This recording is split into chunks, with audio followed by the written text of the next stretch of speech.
warahmatullahi wabarakatuh. Anak-anakku sekalian, hari ini saya akan menjelaskan tentang peredaran darah manusia dewasa atau peredaran darah setelah bayi dilahirkan ke dunia. Seperti yang kita ketahui bersama bahwa jantung manusia terdiri dari 4 ruang. Saya gambarkan seperti ini, seolah-olah ini adalah jantung manusia. Jantung manusia terbagi menjadi 4 ruang. Oke. 2 serambi dan 2 bilik.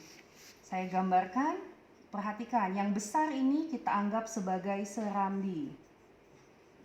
Serambi terdiri dari 2. Ada serambi kanan, ada serambi kiri. Kanan, kiri. Oke, serambi ini sama dengan atrium. Jadi kalau saya sebut serambi atau saya sebut atrium, itu adalah 2 hal yang sama. Kemudian 2 ruang lagi inilah yang kita sebut sebagai bilik. Sama seperti di atas, kita bagi 2, ada bilik kanan, ada bilik kiri. Nama lain dari bilik adalah ventricle. Ketika saya menyebut bilik atau saya menyebut ventricle, itu adalah 2 hal yang sama. Berarti jantung kita terdiri dari serambi kanan atau atrium kanan, serambi kiri atau atrium kiri, bilik kanan atau ventricle kanan, dan bilik kiri atau ventricle kiri. Di dalam sistem peredaran darah manusia dibagi menjadi 2. Ada yang disebut peredaran darah besar dan peredaran darah kecil. Ketika kita berbicara tentang peredaran darah besar, maka yang ada adalah tubuh manusia. Anggaplah ini sebagai tubuh manusia, bukan tuyul ya anak-anak ya. Ini adalah tubuh manusia. Ketika kita berbicara tentang peredaran darah kecil, maka kita akan berhadapan dengan organ yang disebut paru-paru. Paru-paru ini adalah organ vital di mana tempat terjadinya pertukaran CO2 menjadi oksigen. Oke, kita sekarang sepakati saja, kita mau mulai dari tubuh manusia. Darah yang telah digunakan oleh tubuh manusia, artinya sudah miskin oksigen, akan dikembalikan ke jantung melalui serambi kanan. Dari serambi kanan darah akan masuk ke bilik kanan. Darah dari bilik kanan akan diteruskan ke paru-paru untuk diisi dengan oksigen. Dari paru-paru, setelah darah full diisi oksigen, maka darah akan dimasukkan ke serambi kanan. Dari serambi kanan, darah akan diteruskan ke bilik kiri. Dari bilik kiri, darah akan dialirkan ke pembuluh darah yang terbesar, namanya aorta. Kenapa kok dia pembuluh darahnya besar? Karena tugasnya berat. Karena dia harus memompakan darah ke seluruh tubuh. Nah, ini adalah sistem peredaran orang dewasa. Nanti dari dalam tubuh manusia setelah digunakan, dikemanakan? Akan dikembalikan lagi ke jantung, masuk ke serambi kanan. Nah, lalu ini apa sih saluran-saluran ini? Saluran-saluran inilah yang kita sebut sebagai pembuluh darah. Yang kita ketahui bersama bahwa pembuluh darah manusia dibagi menjadi 2, yaitu vena dan arteri. Ingat ya, vena dan arteri. Vena sesuai dengan arti katanya adalah pembuluh darah balik. Sok, lihat di sini mana yang arah panahnya kembali ke jantung. Oke, betul. Ada 2. Dia dan dia. Semua mengarah ke jantung.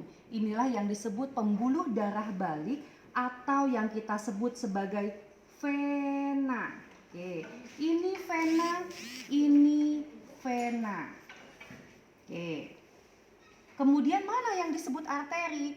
Oke, kita semua tahu kalau seandainya kita memegang pembuluh darah kita yang berdenyut itu arteri. Kenapa arteri berdenyut? Karena arteri mengikuti ritme dari jantung. Jadi yang mana Bu? Yang dipompa oleh jantung keluar. Semua yang tanda panah keluar dari jantung itulah yang kita sebut dengan arteri. Ini arteri, ini juga arteri. Ya. Oke. Sampai sini. Tapi vena dan arteri yang di sebelah kanan kita itu punya tambahan nama yang lain. Kenapa? Lihat, ini adalah arteri yang menuju mana? Menuju paru-paru. Paru-paru bahasa kedokterannya apa? Pulmonal. Pulmo atau pulmonal. Maka arterinya pun namanya khusus. Arteri pulmonalis. Sama, begitu pula dengan vena yang masuk ke jantung melalui paru-paru. Dia punya nama panjang. Namanya vena pulmonalis. Begitu. Oke, selesai. Ini namanya vena. Ini vena pulmonalis. Ini namanya arteri. Ini adalah arteri pulmonalis. Selain itu, ada 2 katup jantung penting yang harus Anda ketahui. Darah dari serambi kanan mengalir ke bilik kanan itu melalui katup yang namanya katup trikuspida. Tri berarti berapa? 3. Berarti di sini mereka akan melalui 3 katup yang kita sebut sebagai katup trikuspidalis. Dari serambi kiri ke bilik kiri, darah mengalir melalui katup juga, tapi katupnya hanya 2. Inilah yang disebut katup B. B itu 2 ya, bikuspidalis. Dari serambi kanan ke bilik kanan, inilah yang disebut katup trikuspidalis. Dari serambi kiri ke bilik kiri, inilah yang disebut katup bikuspidalis.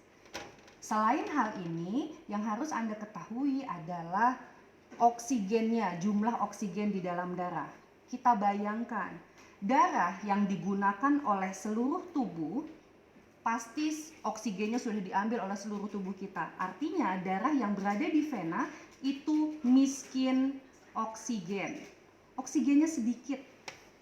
Darah yang miskin oksigen ini akan dimasukkan ke serambi kanan melalui katup trikuspidalis masuk ke bilik kanan. Dari bilik kanan akan diteruskan ke arteri pulmonalis. Artinya darah di arteri pulmonalis ini bagaimana anak-anak? Miskin oksigen atau kaya oksigen? Betul, miskin oksigen.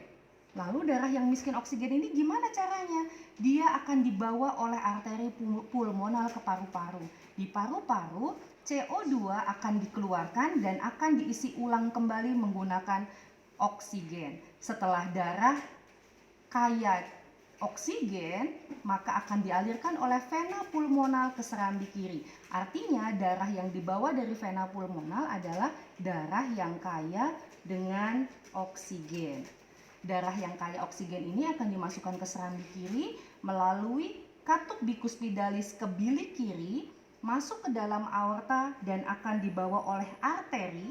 Artinya darah yang ada di arteri ini adalah darah yang banyak oksigennya.